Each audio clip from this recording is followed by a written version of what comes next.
Membahas tafsir dari surah Al-Baqarah ayat ke-65.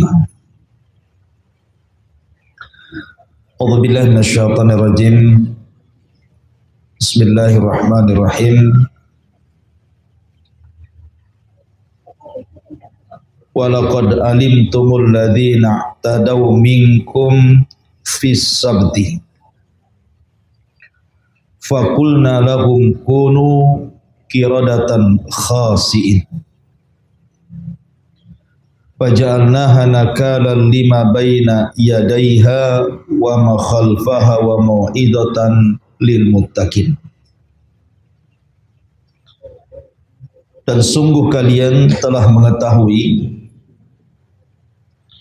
orang-orang yang melanggar di antara kalian di hari Sabtu.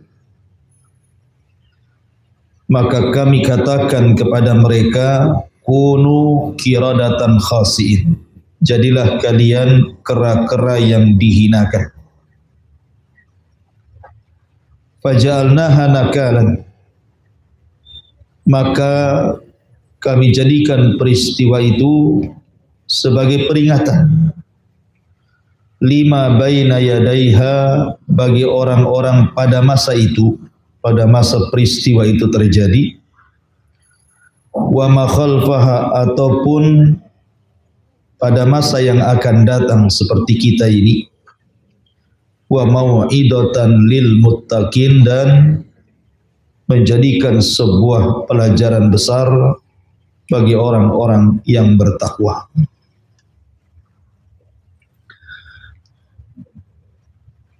Pada ayat surah Al-Baqarah 65 dan juga 66, di sini kita menceritakan sebuah peristiwa besar yang terjadi di zaman Bani Israel. Jadi peristiwa yang seperti ini, kisah ini ulama menyebutnya dengan kisah Ashabu As-Sabti. Kisah orang yang melanggar di hari Sabtu. Kisah Ashabus Sabti atau orang yang melanggar di hari Sabtu ini terdapat di 3 tempat dalam Al-Quran. Pertama surah Al-Baqarah yang kita tadi baca, ayat 65 dan juga 66. Kemudian di surah An-Nisa ayat ke-47, au nal'anahum kama la'anna ashabas sabti, atau kami laknat mereka seperti kami melaknat ashabas sabti, orang yang melanggar di hari Sabtu. Dan yang paling lengkap kisah Ashabus Sabti ini ada pada surah Al-A'raf. Itu yang paling lengkap, pada nomor ayat ke-163. Jadi ibu bisa buka pada surah Al-A'raf ayat 163. Taib, karena kisah ini yang paling lengkap ada pada surah Al-A'raf, pada ayat 164 dan seterusnya. Saya akan bacakan dulu surah Al-A'rafnya biar nyambung dengan Al-Baqarahnya ayat 65-nya. Di dalam surah Al-A'raf ayat 164, yang bawa mushaf bisa dilihat. Allah Subhanahu wa taala berfirman, was'alhum 'anil qaryati allati kanat hadiratal bahri id ya'duna fis sabti id ta'tihim khitanuhum yawma sabtiin syur'a wa yawma la yasbituna la ta'tihim kadzalika nabluhum bima kanu yafsukun. Dan tanyakanlah wahai Muhammad, kepada siapa? Kepada orang-orang Yahudi yang ada di Madinah. Karena ini konteksnya kan Rasul mengingatkan kepada orang-orang Yahudi di Madinah tentang perbuatan nenek moyang mereka, orang-orang Bani Israel itu. Wahai Muhammad, tanya coba sama orang-orang Yahudi itu. Dan ini menunjukkan kenabian. Nabi itu tidak pernah menyaksikan peristiwa ini. Hidupnya saja beda zaman dia dengan zaman Nabi Musa. Tapi kenapa Rasul tahu kisah ini? Ingin membuktikan bahwa dia memang seorang nabi. Diwahyukan kepada dia tentang kisah-kisah orang-orang terdahulu. Makanya Rasul bertanya kepada orang-orang Yahudi Madinah itu. Was'alhum, tanya kepada mereka orang-orang Yahudi Madinah itu. Anil qaryatil lati kanat hadiratal bahri. Tentang sebuah negeri yang terletak di dekat lautan. Memang ulama tidak menyebutkan negeri apa di sini karena masalahnya Quran tidak menyebutkan daerahnya dan pada zaman siapa. Tetapi para ulama sejarah berusaha menggali daerah yang dimaksud pada ayat ini tentang kisah Ashabus Sabti ini. Jadi ada yang mengatakan bahwa daerah ini adalah Madian. Nama tempatnya Madian. Tetapi ada juga yang mengatakan daerah itu namanya Ailah. Ailah. Kan merek mobil ya, Ailah. Satu daerah namanya Ailah. Di mana Ailah ini terletak di tepian sungai Bahrul Qazam, di mana peristiwa ini terjadi katanya ahli sejarah di zaman Nabi Daud.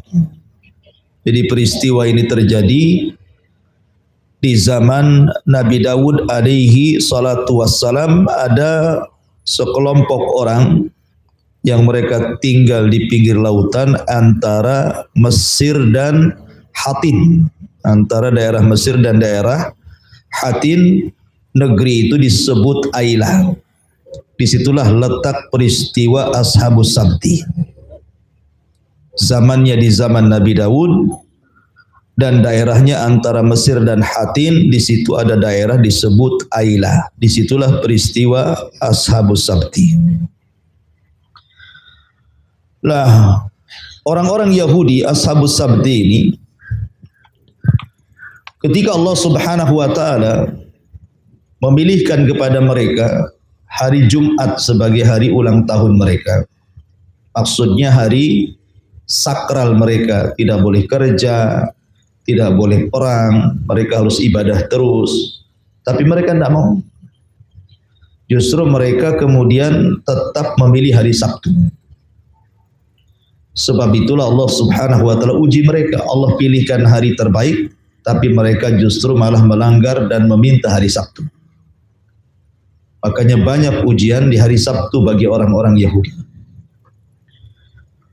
Makanya kalau kita mengkisahkan tentang kisah Yusha ibn Nun, salah seorang nabi penerus Musa alaihi salatu wassalam yang membebaskan Bani Israel sehingga bisa masuk ke Baitul Maqdis. Saat perang melawan orang-orang Kan'aniyun itu, kan itu matahari sudah tenggelam, hampir tenggelam di sore hari Jumat dan masuk hari Sabtu. Maka Yusha ibn Nun tahu bahwa orang-orang Yahudi itu, khususnya Bani Israel, kan mereka menghormati hari Sabtu masalahnya. Makanya Yusha ibn Nun berdoa kepada Allah agar matahari itu jangan sampai tenggelam dulu sampai perang dimenangkan.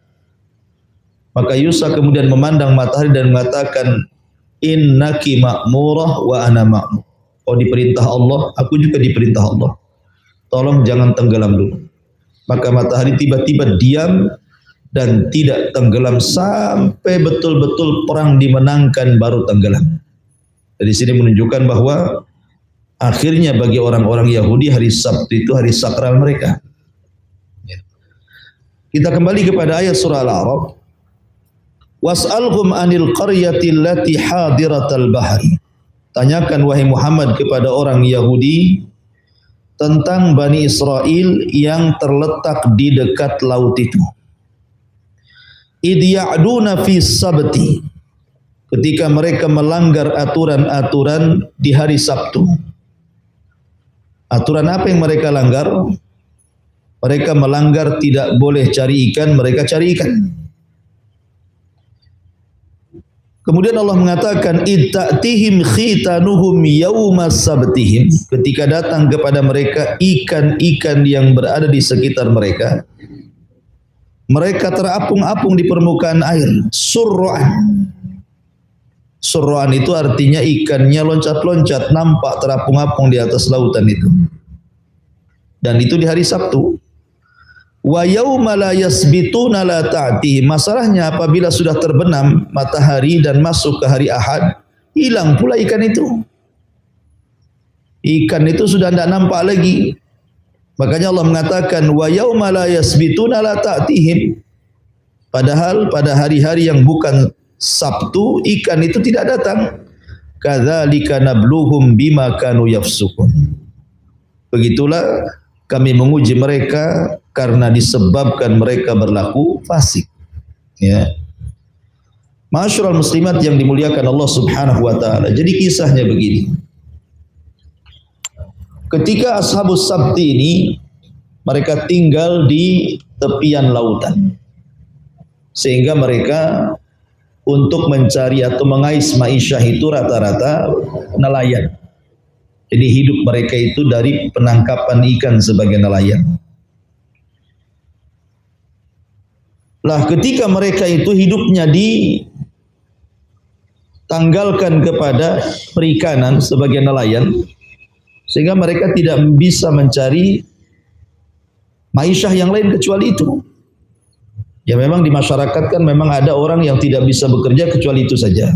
Bekerja yang lain tidak bisa dia. Jadi orang-orang yang di tepian lautan itu mereka tidak bekerja kecuali sebagai nelayan semuanya. Lah ketika Allah Subhanahu wa taala kemudian memilihkan kepada mereka hari Jumat untuk hari istirahat mereka, silakan kalian bekerja. Tapi hari Jumat jangan. Tiba-tiba mereka tidak mau dengan hari Jumat, mereka milih hari Sabtu. Akhirnya Allah pilihkan betul hari Sabtu. Lah dengan Allah pilihkan hari Sabtu, akhirnya diujilah mereka ini. Diuji oleh Allah Subhanahu wa taala dengan peristiwa yang Allah gambarkan dalam Al-Qur'an ini. Karena mereka sudah kesulitan mencari ikan, mereka juga sudah keliling-keliling lautan itu, selalu penangkapan ikan mereka itu tidak banyak, hanya cukup-cukup gitu saja. Akhirnya kemudian berkumpullah orang-orang fasik di antara mereka. Orang-orang jahat di antara mereka, karena namanya sebuah kampung itu kan di situ pasti ada orang baiknya, pasti ada orang jahatnya, pasti ada orang tengah-tengahnya, mestilah di setiap zaman itu seperti itu. Lah orang-orang fasik ini, orang-orang fasik Bani Israel, orang-orang Yahudi yang ada di tepian lautan, mulailah berpikir, bagaimana kalau seandainya kita cari ikan di hari Sabtu, tapi jangan langsung di hari Sabtu. Mereka hendak membuat khilah, hendak membuat tipu daya. Makanya kenapa Nabi SAW bersabda dalam sebuah hadis, la tarkabu ma irtakabatil yahud, fastahillu maharimallah bi adna khiyal. Apa kata Nabi SAW? Janganlah kalian melakukan perbuatan seperti yang orang-orang Yahudi lakukan, karena mereka menghalalkan hal-hal yang diharamkan Allah dengan biadna khiyal, dengan seburuk-buruknya tipu daya. Mereka hendak menipu Allah dan Rasulnya. Wa yamkuruna wa yamkurullah wallahu khairul makirin. Mereka hendak membuat makar.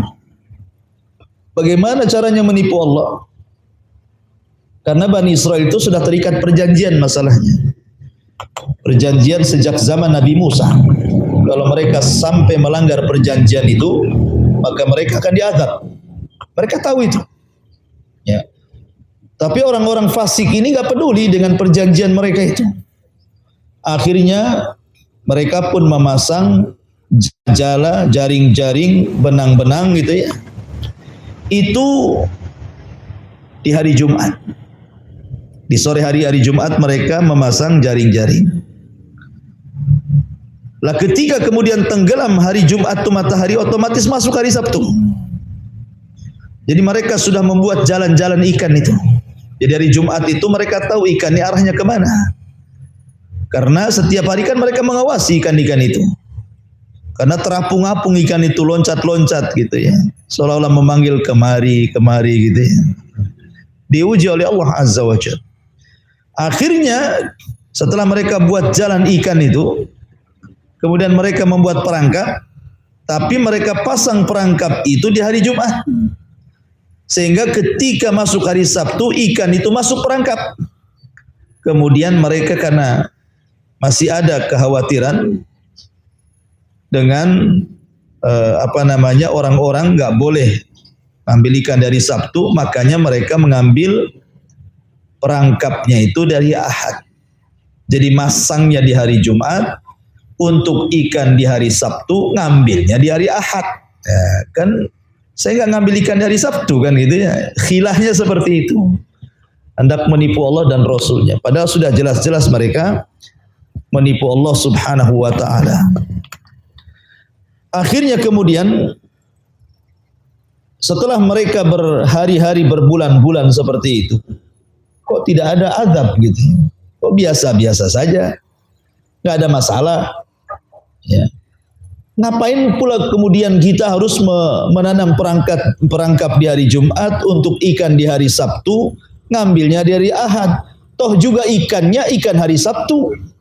Kalau memang akan ada azab, mestinya sudah ada tanpa azab itu. Tapi kok nggak ada apa-apa, ya biasa-biasa saja. Mulailah kemudian mereka terjebak dengan makar Allah. Istidraj. Dibiarkan dulu kan, istidraj itu kan dibiarkan dulu namanya. Ketika mereka merasa aman, akhirnya betul-betul mereka mencari ikan di hari Sabtu. Betul-betul mereka mencari ikan di hari Sabtu. Lah disinilah terjadi manusia menjadi 3 kelompok. Ketika betul-betul mereka mencari ikan dari Sabtu, terpecah manusia menjadi 3 kelompok. Dari mana kita tahu? Dari ayat setelahnya. Allah mengatakan dalam surah Al-A'raf ayat ke-165-nya, wa idh qalat ta'ifatun wa idh qalat ummatum minhum lima ta'iduna qauman Allahu muhlikuhum aw mu'adzibuhum adzaban syadida qalu ma'dziratan ila rabbikum wa la'allahum yattaqun. Dan ingatlah ketika suatu umat di antara mereka berkata, mengapa kamu menasihati kaum yang akan dibinasakan atau akan diazab Allah dengan azab yang sangat keras? Maka mereka menjawab, agar kami mempunyai alasan, maksudnya terlepas tanggung jawab kepada Tuhanmu, dan agar mereka bertakwa. Perhatikan di sini. Manusia itu pertama orang jahatnya. Siapa orang jahatnya? Para pelaku pelanggar hari Sabtu. Itu orang-orang fasiknya. Itu udah jelas lah, enggak usah dibahas. Ya. Kemudian orang yang kedua, orang yang keras. Keras kepada para pelanggar hari Sabtu. Tidak boleh kalian mengambil ikan dari Sabtu, nanti azab Allah turun. Ini orang keras nih, mengingkari kemungkaran. Orang yang ketiga ini, memang mereka tidak mengambil ikan dari Sabtu, enggak. Tapi masalahnya mereka juga tidak melarang orang yang mengambil ikan di hari Sabtu. Jadi mereka itu tidak melanggar hari Sabtu, tetapi tidak melarang orang yang melanggar di hari Sabtu. Masalahnya mereka pula kemudian menyalahkan orang yang melarang tidak boleh melanggar di hari Sabtu. Apa kata-kata mereka? Dan ingatlah ketika satu umat di antara mereka berkata, mengapa kalian sibuk menasihati mereka? Gitu.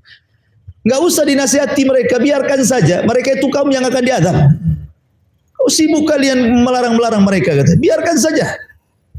Ya. Mereka itu kaum yang diazab, kaum yang akan dihancurkan, biarkan saja, tidak usah dilarang.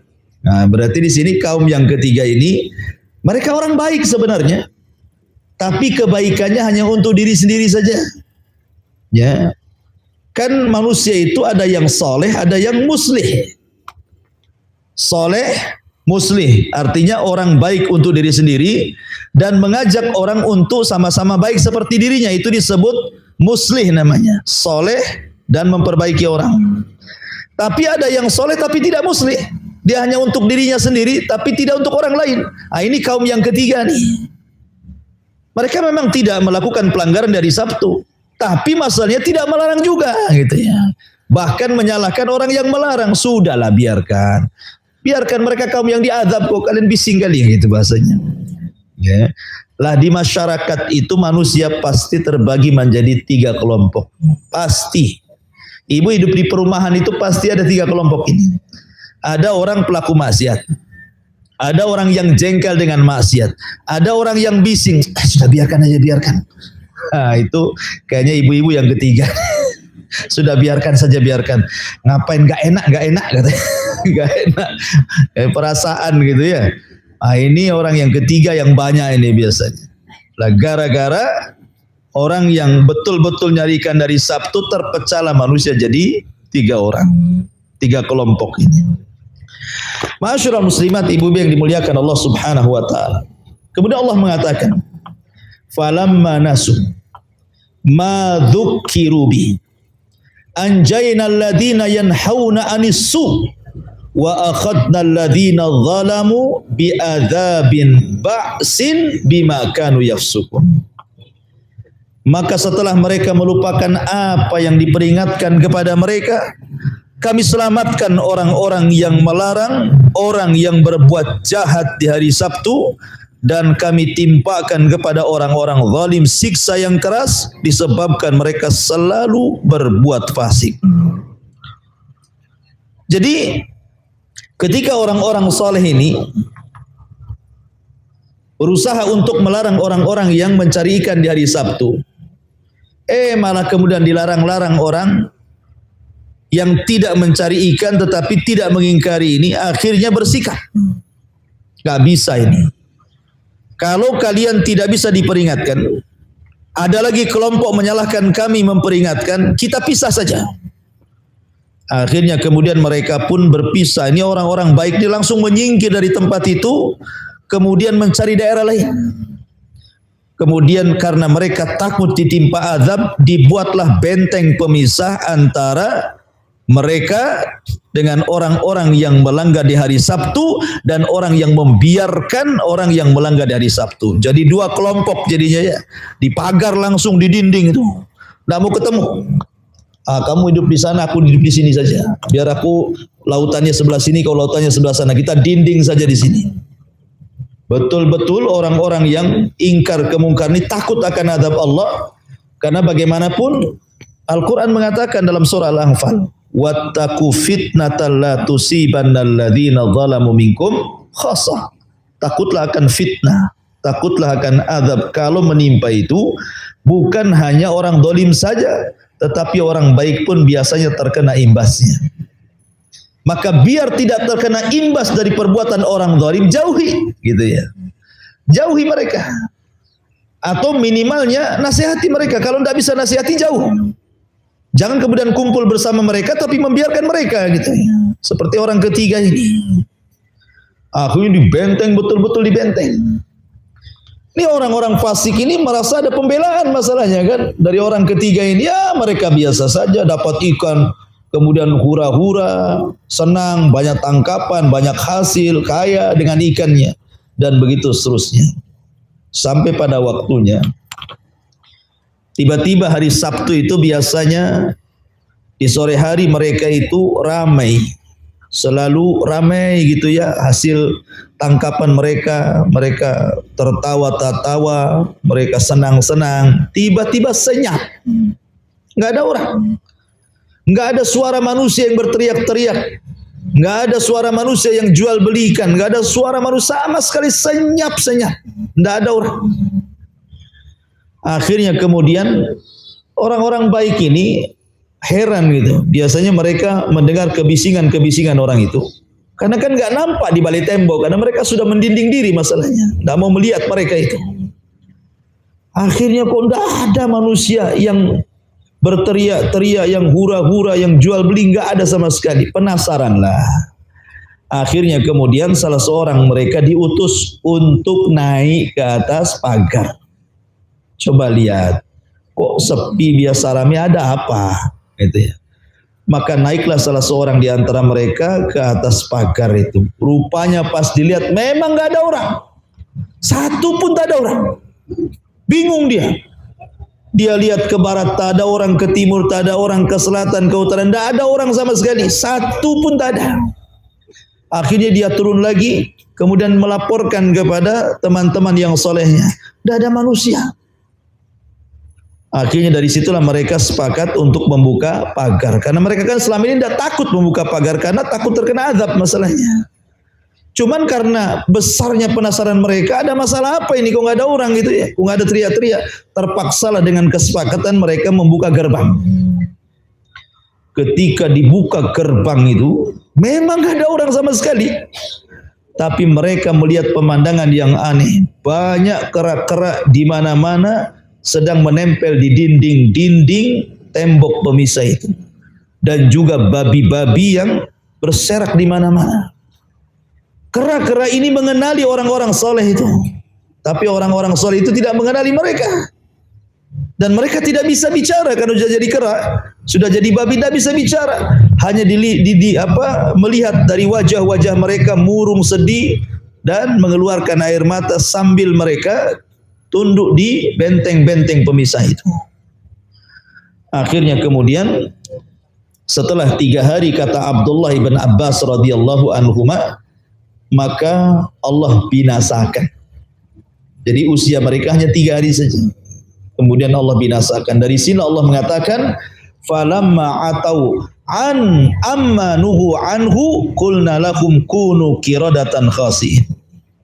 Maka setelah mereka bersikap sombong terhadap segala apa yang dilarang, kami katakan kepada mereka, jadilah kalian kera yang dihinakan. Inilah sebagai penguat daripada surah Al-Baqarah 65 dan 66. Walaqad alimtumul ladzina tadaw minkum fi sabti faqulna lahum kunu qiradatan khasi'in. Dan sungguh kalian telah mengetahui wahai orang-orang Yahudi, kisah orang-orang yang melanggar di antara kalian pada nenek-nenek moyang kalian di hari Sabtu itu. Kemudian Allah Subhanahu wa taala katakan, jadilah kalian kera yang dihinakan. Dalam riwayat hadis Nabi sallallahu alaihi wasallam, mereka dikutuk menjadi 2 binatang. Pertama kera dan yang kedua babi. Yang muda-mudanya dikutuk jadi kera, yang tua-tuanya dikutuk jadi babi. Jadi ada yang jadi kera, ada yang jadi babi. Na'udzubillah.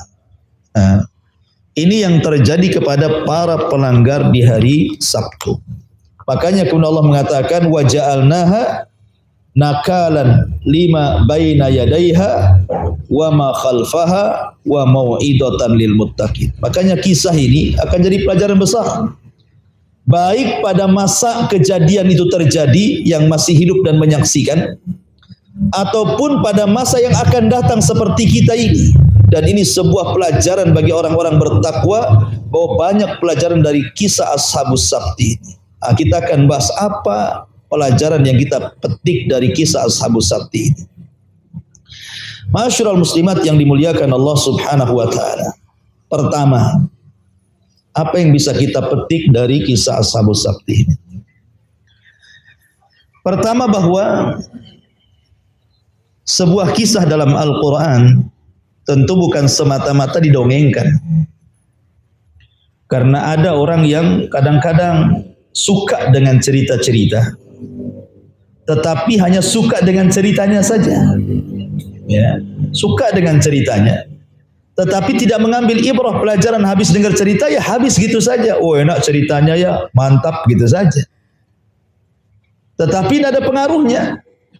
Padahal Allah mengatakan faja'alnaha nakalan lima baina yadaiha wa ma khalfaha wa mau'idatan lil muttaqin. Jelas dalam kisah ini kami jadikan pelajaran pada zamannya, kami jadikan pelajaran pada zaman berikutnya, dan kami jadikan peringatan bagi orang-orang yang bertakwa. Artinya kisah ini harus ada pengaruh. Bukan hanya dengar kisah ceritanya saja sedap enak gitu ya. Ya namanya kisah Quran kan sebaik-baik kisah.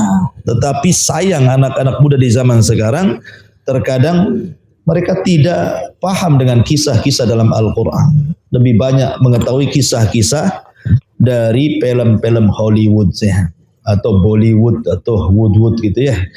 Intinya bahwa kisah Quran itu kisah terbaik karena banyak ibrah dan pelajaran. Yang kedua, Abdullah ibn Abbas radhiyallahu anhuma dalam sebuah hadis yang dikeluarkan Imam Tabari dalam tafsirnya dengan sanad sampai kepada Ikrimah. Ya. Jadi suatu ketika Ikrimah mengatakan dakhaltu ala Ibni Abbas, aku masuk ke rumah Ibnu Abbas radhiyallahu anhuma. Wal mushafu fi hijrihi wa huwa yabki, sementara dia sedang duduk, Quran berada di pangkuannya dan dia menangis. Jadi Abdullah bin Abbas sedang duduk, Quran ada di pangkuannya sambil menangis Abdullah bin Abbas itu.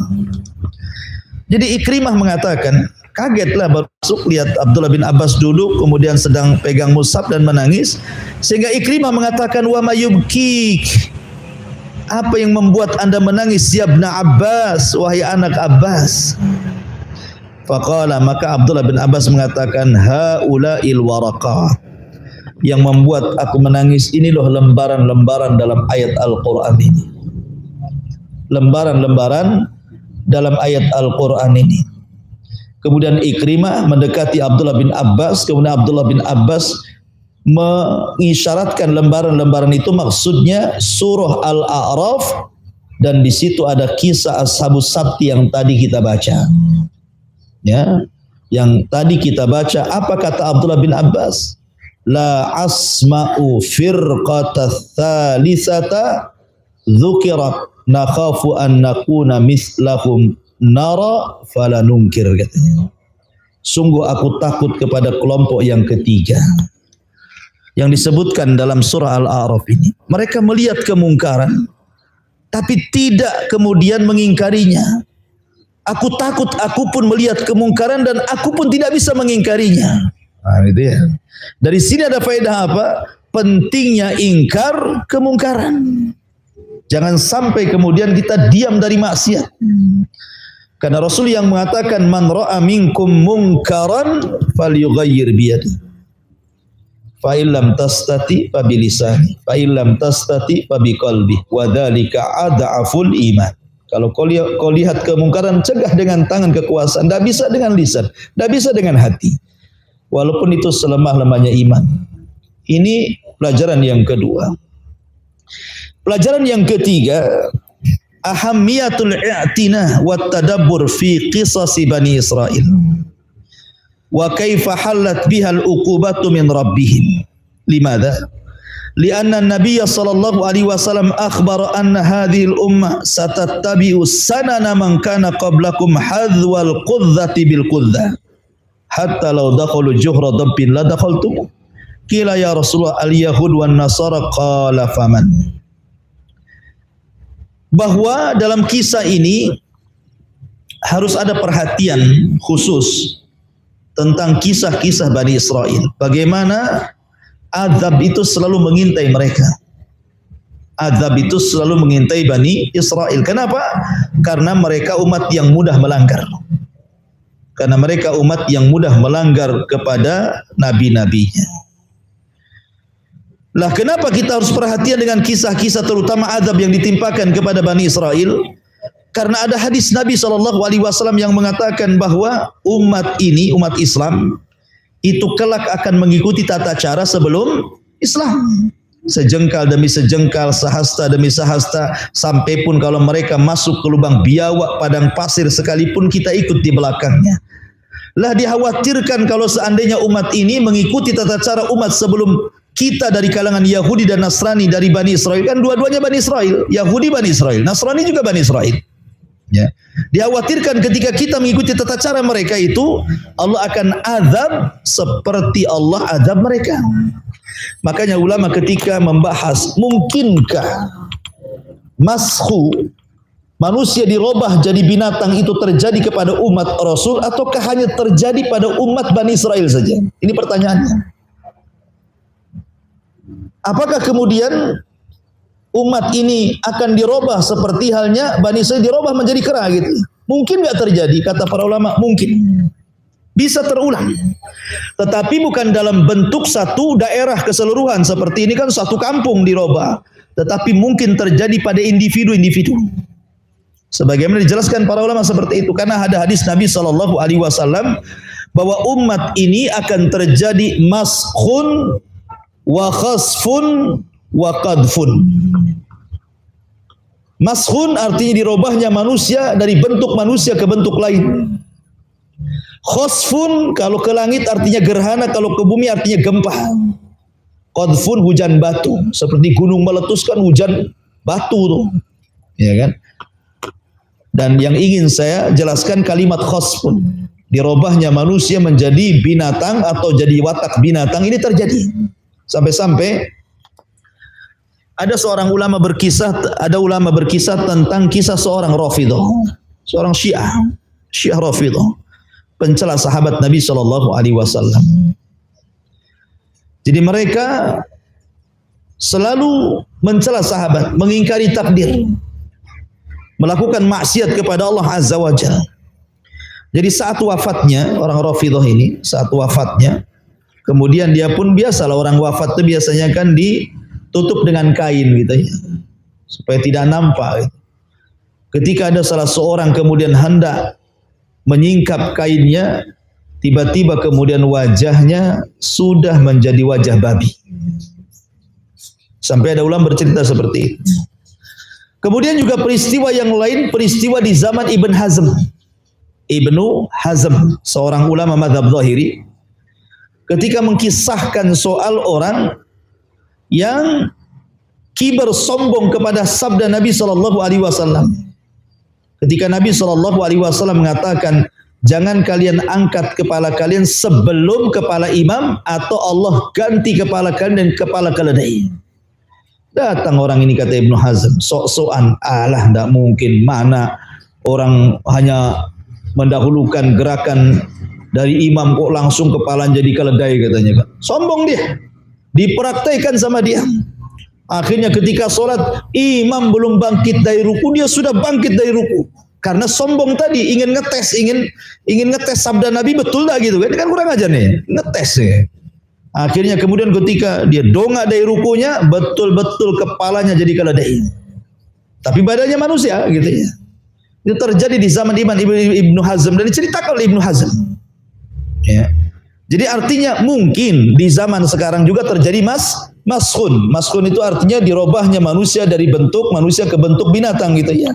Tetapi sekali lagi bukan dalam bentuk rame-rame seperti Bani Israil satu kampung dikutuk semanda. Bisa dalam bentuk fardiyah, individu-individu mungkin bisa terjadi. Ya, tetapi juga jangan kemudian termakan berita hoax. Kan banyak tuh di internet, di YouTube kan, ada orang yang dirubah jadi apa gitu kan. Kan itu kadang-kadang hoax juga ya, nggak usah dipercaya karena Nabi SAW memberikan alasan tentang masalah ini. Penyebab kenapa Allah Subhanahu wa taala melakukan itu.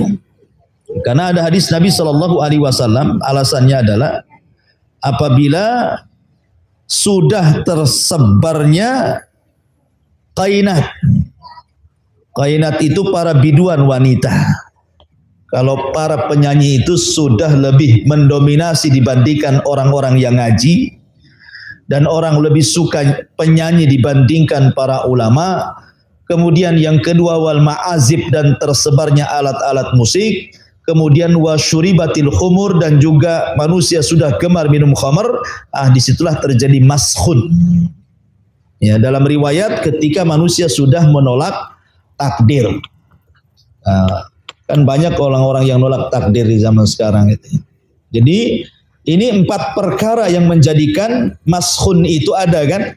Pertama, ketika banyaknya para biduan, itu pula dijadikan selebritis dan gandrungan umat.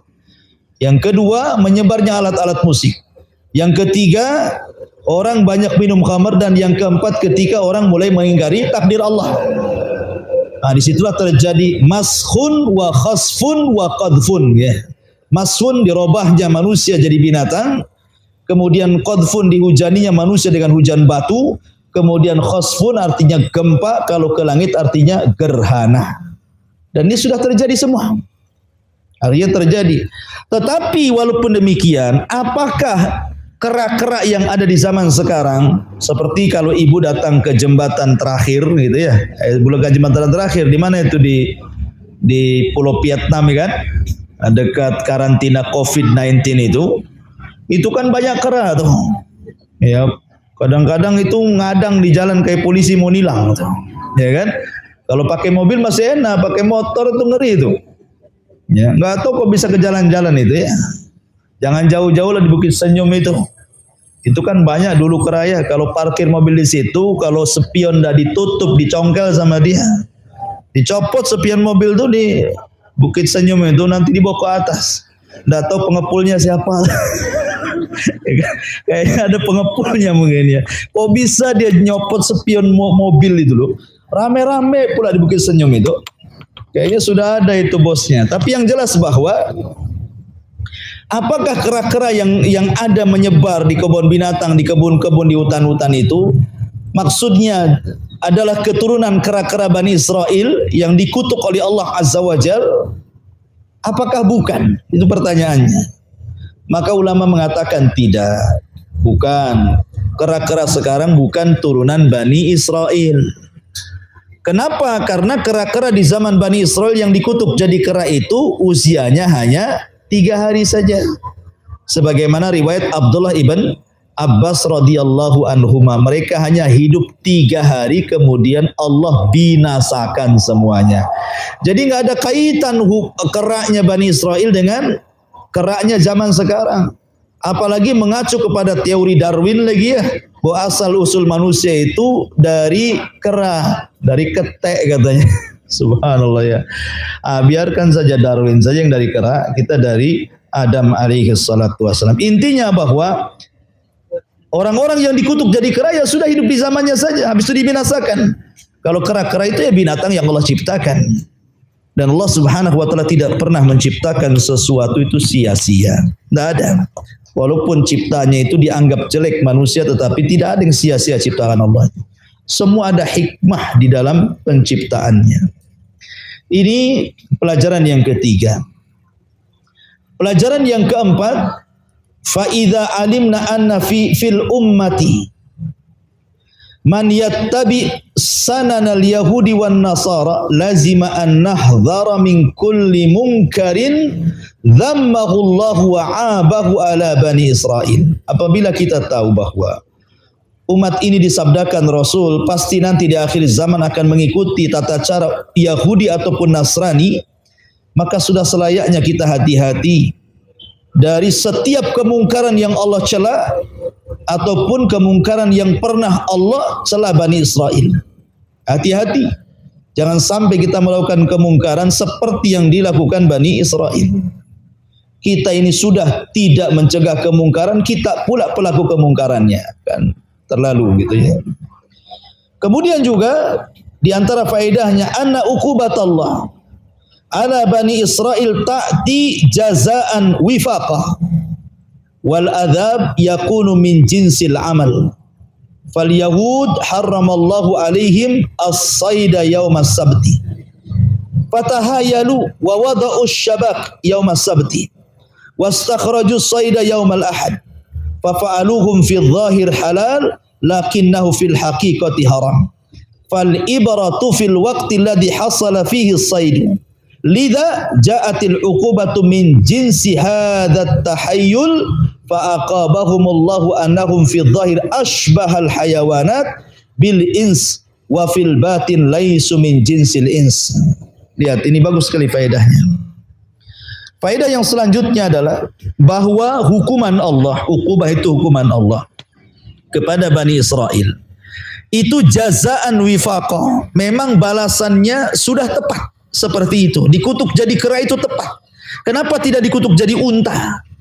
Ya kan? Kenapa tidak jadi kambing atau jadi ayam kalkun gitu ya? Kenapa kok jadi kera? Itu sudah tepat itu. Memang jadi kera itu tepat sekali. Kenapa? Karena balasan itu disesuaikan dengan amalan. Al-jaza'u min jinsil amal. Namanya balasan itu sesuai dengan perbuatan. Apa perbuatannya? Orang Yahudi ini, mereka Allah haramkan tidak boleh mencari ikan di hari Sabtu. Itu jelas. Tiba-tiba mereka berlaku hilah. Mereka hendak menipu Allah. Mereka pun kemudian memasang jaring di hari Jumat untuk ikan di hari Sabtu, kemudian dikeluarkan di hari Ahad. Itu kan hilah namanya, ya kan? Dan mereka melakukan secara zahir halal, karena mereka bisa berkilah, aku kan tidak ngambil ikan dari Sabtu, ya kan? Secara zahir nampak halal gitu ya, zahirnya halal, tetapi batinnya haram. Kenapa? Karena ikan yang mereka tangkap itu ikan hari Sabtu, walaupun mereka mengangkatnya dari Ahad kan? Kan ketika mengangkat dari Ahad kan kesannya dia tidak mengambil ikan dari Sabtu, zahirnya halal. Tapi batinnya itu haram. Kenapa? Karena ikan yang terjerat di jaring itu ikannya hari Sabtu. Gitu maksudnya ya. Makanya di sini kata para ulama, lidza ja'atil uqubah min jinsi hadat tahayyul. Oleh karena itulah maka hukumannya seperti yang mereka lakukan ketika mereka melakukan hilah tipu daya. Dari situlah Allah hukum mereka secara zahir. Mereka menyerupai binatang dengan manusia, tapi secara batin mereka bukan dari jenis manusia. Kan dari seluruh binatang yang mirip dengan manusia itu kan kera kan, dibandingkan kucing lah, jauh lah kucing kan. Paling mirip itu ya kera di mana-mana. Mau kera dengan jenisnya, King Kongnya apa gitu ya, babonnya dan yang lainnya, pokoknya jenis sejenis itulah. Itu paling mirip dengan manusia. Nampaknya manusia padahal bukan. Nampaknya halal padahal haram gitu maksudnya ya.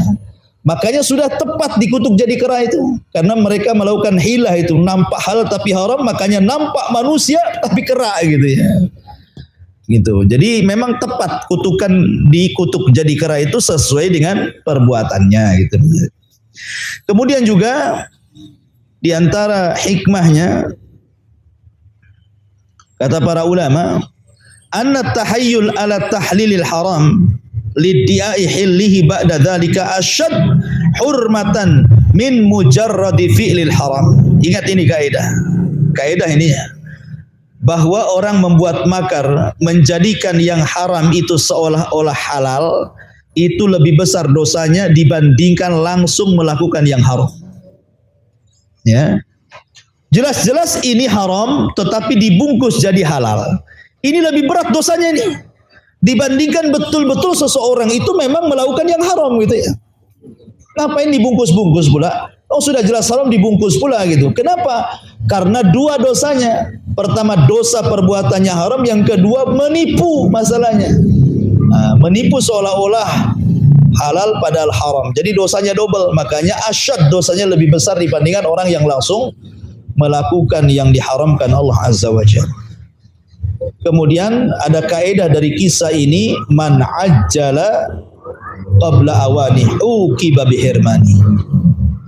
Maka barang siapa yang tergesa-gesa melakukan hal-hal sebelum pada waktunya, maka dia akan diiqab, diharamkan selamanya. Makanya khilah itu tidak dibolehkan dalam Islam. Seorang istri sudah ditalak 3 sama suaminya. Harusnya seorang istri yang ditalak 3 itu kan nikah lagi dengan laki-laki lain sampai diceraikan. Baru kalau sudah bosan dengan suami kedua, diceraikan oleh suami kedua, boleh dia kembali ke suami yang pertama. Karena talak itu 2 kali yang boleh rujuk, ketiga kali tak boleh rujuk. Tapi ada orang yang masih cinta dengan istrinya, buat hilah dia. Dia sewa orang, kamu nikah dengan istri saya tapi semalam saja. Setelah pernikahan besok kau ceraikan lagi istriku. Saya bayar kau. Berapa maunya? 100 juta, 200 juta. Pokoknya yang nanggung walimah saya semuanya. Deal, deal. Akhirnya buatlah pernikahan tipu-tipu kan gitu. Setelah menikah, besoknya diceraikan, biar kembali ke suami yang pertama. Hilahin namanya. Nggak sah. Ketika dia melakukan seperti itu, justru si suami tidak boleh menikahi wanita itu sampai kiamat. Nggak boleh. Ya. Justru dengan melakukan seperti itu malah lebih parah hukumnya tuh. Kalau dia buat nikah tipu-tipu, kemudian betul-betul dilakukan, maka justru wanita itu diharamkan sampai kiamat. Sudah tidak ada lagi rujuk, walaupun dia nikah lagi dengan cara tobat dan sah, tidak bisa lagi. Kenapa? Karena dia tergesa-gesa sebelum waktunya, makanya diadab, diharamkan selamanya. Seorang anak ingin cepat-cepat dapat warisan. Selepas sholat doanya, ya Allah kapan Bapak meninggal, kapan Bapak meninggal. Dan ada ya anak-anak itu, kapan Bapak tahu bapaknya punya gula, asli dikasih makan malam saya. Kasih makan malam, kasih kopi, gula, biar cepat mati kan itu ya. Kalau niatnya itu bunuh pelan-pelan tuh, biar cepat mati supaya dapat harta warisan. Berarti apa? Man ta'ajjala qabla awani uqiba bihirmani. Maka dia diharamkan selamanya, justru harusnya dapat warisan. Kalau mati orang tua malah nggak dapat warisan. Ya. Jadi di sini jangan menipu Allah, jangan menipu Allah, karena Allah itu tidak bisa ditipu. Kalau kita menipu Allah, Allah mampu menipu lebih dahsyat dibandingkan tipuan kita. Karena Allah itu khairul makirin, sebaik-baik penipu. Yang menipu itu maksudnya membuat makar. Allah itu lebih hebat makarnya dibandingkan kita. Siapa kita dengan Allah Azza wa Jalla? Allah itu khairul makirin. Ya. Taib. Kemudian di antara faedahnya juga di sini, fahadhil fi'atu wa min fawaidil qissah ini anna fi kulli munkarin yadhhar wa yujad man yunkir. Tadhhar ta'ifatus salisatu musabbatatun tuhawwinu man min sya'nil islam wa inkaril munkar wa lisani halihim lan tasruhal kaun. Jadi bahwa tiap-tiap kemungkaran itu pasti akan tampak dan akan dapat orang yang mengingkari kemungkaran. Ada orang yang mengingkari itu. Dan itu ketika kita melihat kelompok yang ketiga tadi. Kesannya yang tampak dia ketika melihat kemungkaran, kesannya dia mengingkari kemungkaran, tapi hakikatnya tidak sebenarnya. Kan seolah dia mengatakan, sudahlah, tidak usah dicegah mereka. Mereka itu kaum yang diazab. Nah, itu ya. Seolah-olah mereka juga ikut mendukung. Tetapi masalahnya kenapa pula melarang kepada orang yang hendak mengingkari kemungkaran? Mereka meyakinkan mereka umat yang diazab. Kesannya itu mengingkari kemungkaran, padahal tidak sebenarnya. Mereka sedang melarang orang yang mengingkari kemungkaran, dan ini hati-hati. Bahaya. Makanya Nabi SAW mengatakan permisalan orang yang mengingkari kemungkaran dengan orang yang diam dari kemungkaran seperti orang berlayar di satu kapal 2 tingkat. Kapalnya itu 2 tingkat. Ya. Ini tingkat bawah. Kalau minta air itu pasti ke atas. Kenapa? Karena yang memungkinkan nimba air ke sungai itu kan dari atas. Kalau di bawah kan tertutup semuanya. Dari mana? Nggak ada jendela, nggak ada apa-apa. Sehingga kalau butuh air tuh ke atas minta, baru ditimbakan sama orang atas, karena yang nampak gitu sungai. Akhirnya lama-lama bosan lah yang di bawah ini. Kasihan lah orang di atas itu, asik kita sibukkan saja minta air terus. Gimana kita lubangi kapal saja? Kita ambil sendiri dari bawah. Ini kalau dibiarkan oleh orang atas dia ngelubangi kapal, yang tenggelam bukan orang yang di lantai bawah saja, kapalnya tenggelam gitu maksudnya. Maka jangan membiarkan kemungkaran, karena kalau azab itu sudah datang maka akan merata, ya, akan terkena orang yang berbuat jahat dan juga orang yang berbuat baik tapi tidak mengingkari kemungkaran.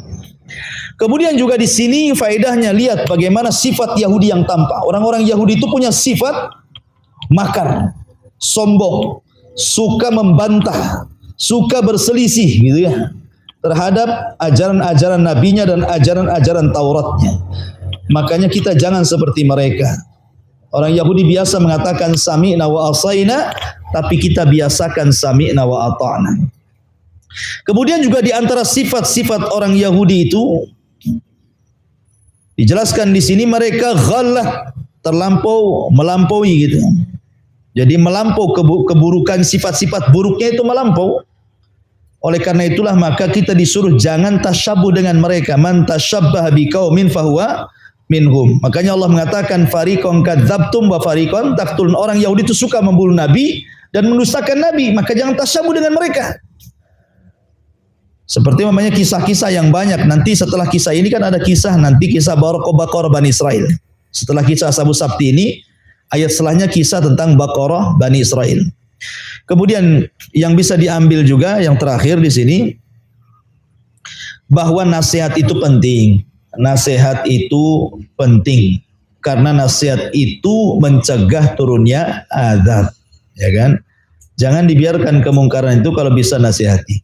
Dan kalau ada orang yang menasihati, kita tidak bisa menasihati, dukung orang yang nasihati itu. Yalah, anti saja, kayaknya anda tidak bisa, anti saja yang pas, yang cocok, gitu maksudnya ya. Dukung, jangan biarkanlah, anti kan orang sunnah, sama-sama orang sunnah, nanti apa kata orang, anak kena juga. Ini orang ketiga, biarkan saja. Ya, ada orang yang mengingkari kemungkaran, paling kita nasihati, tolonglah caranya yang baik, yang lembut. Saya setuju tuh, ingkari saja, gitu ya, tetapi dengan cara yang santun. Wallahu alam, ini diantara faedah dari kisah Ashabus Sabti.